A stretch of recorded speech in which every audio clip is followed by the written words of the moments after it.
Hi, my name's Tom Riley and I will be presenting the performance of Hype in the business strategy game. The company will be deploying the best cost provider strategy targeting the global market. We will be measured on our ability to produce strong earnings per share, return on equity, stock price, credit rating and image rating.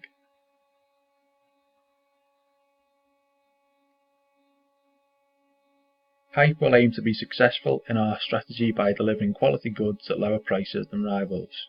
For this to be profitable, we will need to have efficient operations keeping costs low. We will increase advertising efforts, make use of celebrity appeal, stock buyback in the earlier rounds and a growing production base adapting to demand. For the first year, it was difficult to know which strategies competitors would use. I overestimated the industry average for SQ rating, so my costs were higher than needed, and consequently my margins were poor, especially so in the Latin America market.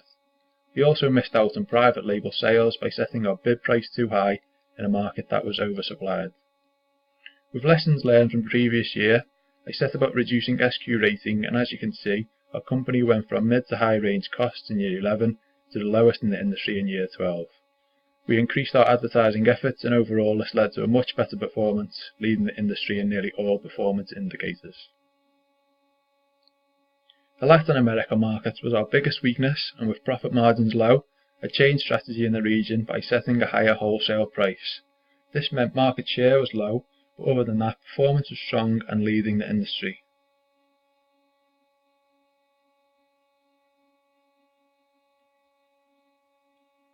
Demand shot up in year 14 and we had to use full capacity just to meet internet and wholesale demand. I cut out any production for private label sales, seeing an opportunity to gain customers from competitors' low supply and stockouts. This worked well and market shares increased. To be better prepared for demand next year, I built a plant located in Latin America. With this, the adapted strategy could be returned to best cost provider, reducing retail price. The region's wholesale operating profit went from 19% to 44%.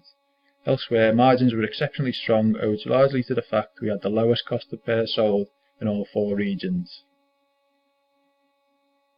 As demand increased each year, I altered the labour cost structure, reducing the superior materials used but maintaining SQ rating by increasing best practices.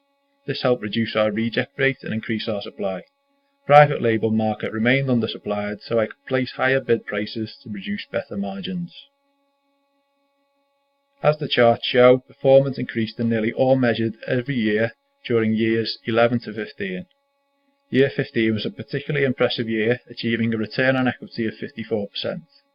Although this wasn't maintained the following year, performance levels still positioned us as the industry leader for 5 consecutive years. The best cost provider strategy is still what we believe to be a winning strategy.